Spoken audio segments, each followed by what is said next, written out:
नमस्कार माय tube family. तर 902 घरांची लॉटरी जी आहे सिडकोची जाहीर झालेली आहे आणि त्यासाठी जे इन्कम लिमिट असेल किंवा जी EMD अमाऊंट म्हणजे अनामत रक्कम असेल किंवा त्याच्यासाठी जे काही कागदपत्रे लागतील ते सगळे आपण या व्हिडिओमध्ये पाहूया.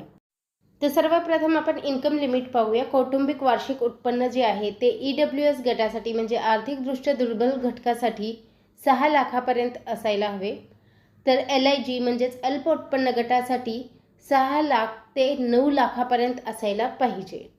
MIG म्हणजे मध्यम उत्पन्न गटासाठी 9 लाख ते 12 लाखापर्यंत आणि HIG म्हणजेच उच्च उत्पन्न गटासाठी रुपये 12 लाखापेक्षा अधिक असायला हवे. त्यानंतर अनामत रक्कम. अर्जदाराने ऑनलाईन पेमेंट करताना internet banking, net banking, RTGS, NEFT, credit debit card याद्वारे विहित केलेली अनामत रक्कम आर्थिकदृष्ट्या दुर्बल घटकाकरिता जी आहे म्हणजे EWS गटाकरिता 75,000 व अल्प उत्पन्न गटाकरिता म्हणजे LIGसाठी 1.5 लाख रुपये, मध्यम उत्पन्न गटाकरिता म्हणजेच MIGसाठी 5 लाख रुपये व उच्च उत्पन्न गटाकरिता म्हणजेच HIGसाठी 10 लाख रुपये हे अनामत रक्कम असणार आहे. अधिक त्याच्यासोबतच तुम्हाला विना परतावा अर्ज शुल्क हे 295 रुपये म्हणजे 250 रुपये ही फॉर्मची फी आहे. तर 45 रुपये ही GST आहे. असे एकूण 295 रुपये तुम्हाला शुल्क भरायचे आहे. जे 295 रुपये आहेत ते विना परतावा आहेत.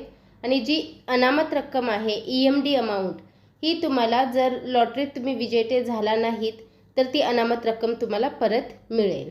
आता डॉक्युमेंट्स बघूया. कागदपत्र.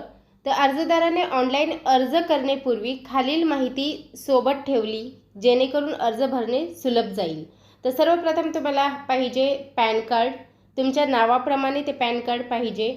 त्यानंतर कौटुंबिक उत्पन्न व त्यानुसार पात्र उत्पन्न गट, आरक्षण प्रवर्ग, अर्जदार सध्या राहत असलेल्या घराचा संपूर्ण पत्ता व पोस्टाचा पिनकोड क्रमांक, त्याच्यानंतर अर्जदाराची जन्मतारीख पॅन कार्ड प्रमाणे म्हणजे जी तुम्ही जन्मतारीख देताय ती तुमच्या पॅन कार्डवर असणे बंधनकारक आहे.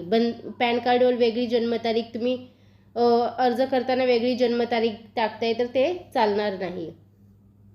त्याच्यानंतर आधार क्रमांक व आधार कार्डची प्रत, अर्जदाराच्या बँक खात्याचा तपशील आणि हा जो तपशील आहे तो असा द्या तो नंतर कोणताही बदल केला जाणार नाही आहे त्याच्यामध्ये. अर्जदाराच्या स्वतःच्या बचत खात्याचा तपशील असे जसे की बँकेचे नाव, शाखा व पत्ता, खाते क्रमांक, बँकेचा MICR किंवा जो IFSC क्रमांक आहे तो द्यायचा आहे. अर्जदारास दुसऱ्या व्यक्तीच्या बँक खात्याचा तपशील देऊन अर्ज करता येणार नाही.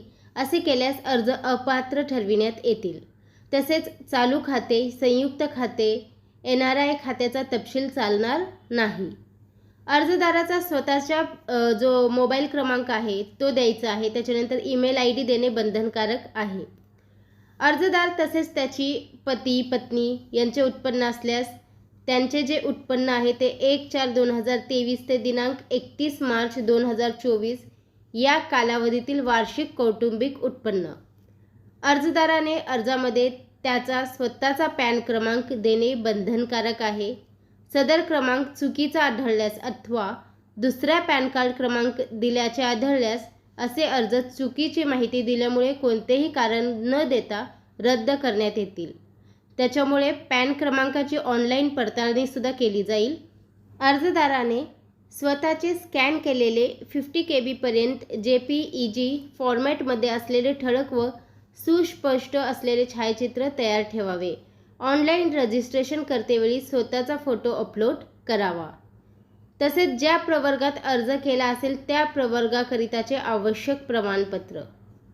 सध्या तरी सिडको लॉटरीबद्दल हीच अपडेट मला आपल्यापर्यंत पोहोचवायची होती. व्हिडिओ पाहिल्याबद्दल धन्यवाद. आपल्या सर्वांचे आभार.